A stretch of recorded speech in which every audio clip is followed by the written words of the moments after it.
Hi, welcome back to my channel. Be Confident. Here I help you to take yourself to the next level. So let's dive in today's video of idioms. Here I have a small request for you. If you want to support me to create more such videos, feel free to subscribe my channel and do hit the like button so that I get to know that this video is helpful for you. So let's start. So today's first idiom is a skeleton in the cupboard. A skeleton in the cupboard describes a secret or shameful fact about a person or a family that is hidden or kept private. It suggests that there is something embarrassing or scandalous in someone's past that they would prefer to remain concealed from others. So in this idiom, I can give an example of Sushant Singh Rajput, where his mysterious death has been like a skeleton in the cupboard. No one knows how he has been killed or what happened to him. Let us understand it in a clear way with the examples. A politician who presents themselves as honest and morally upright is later exposed for having a skeleton in their cupboard.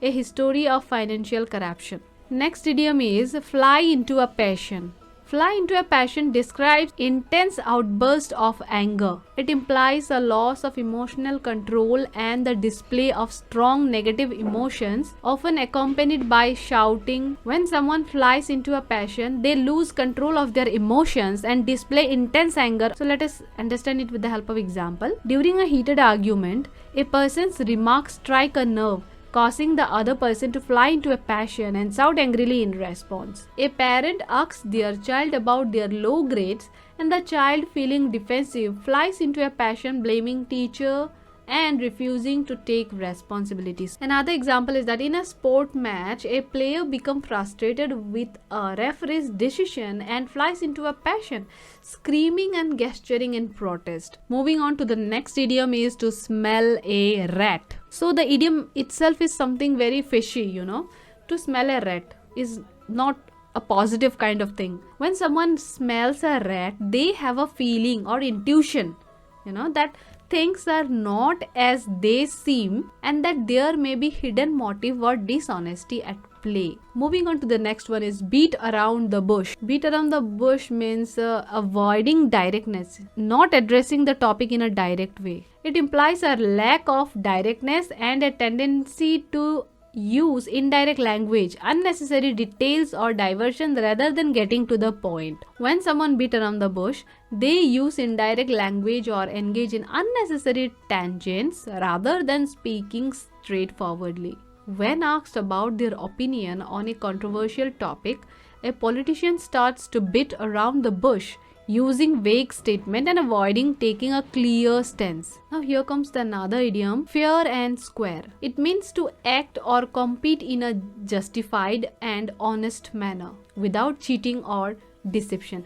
The idiom itself says fair and square means something very positive. When something is done fair and square, it implies that it was conducted with integrity, following the rules and ensuring equal and impartial treatments for all involved. So let us understand it with the help of example.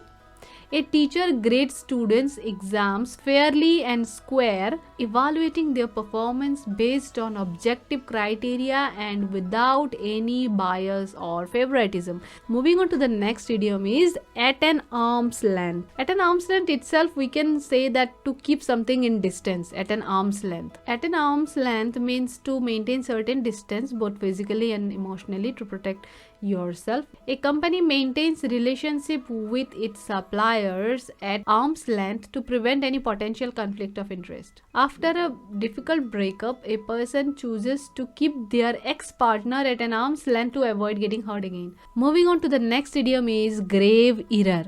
Now the idiom itself says grave error. It means something very serious error. So it is cleared from the idiom itself. Let us understand it. It refers to a serious or significant mistake that has significant consequences or implication. When someone makes grave error, it means that they have committed a severe blunder or misjudgment that can have far-reaching side effects. So let us understand with the help of example. A driver who ignores a stop sign and causes a severe accident commits a grave error that puts the life of others at risk. It is very dangerous for a driver to ignore the stop sign. Moving on to the next idiom is donkeys years. Donkey's years means long time, for a long period. It is used to describe a very long time or a prolonged period. When someone says that they haven't done something in a donkey's years, it means that it has been a significant amount of time since they last did it. I haven't been to the beach in donkey's years. It must have been at least a decade since my last visit. Now here the example itself says that I haven't been to that place since long time, that is the donkey's years. I haven't seen my childhood friend in donkey's years. We lost touch after high school. That means I haven't been in touch with my school friend after high school. So I hope you understood the term donkey's years. Now moving on to the next idiom is quicken the pulse. It is something related to increase in one's heartbeat. It is a situation or experience that evoke a strong emotional response, typically associated with thrill, enthusiasm or arousal. The thrilling roller coaster ride quickened the pulses of the rider as they soared through loops and droops. So that's all for today. I hope you like this video of idioms. If you want some more videos regarding idioms, do subscribe and comment in my inbox. Feel free to motivate me and hit the like button so that I get motivated to make such free videos for you. Thank you.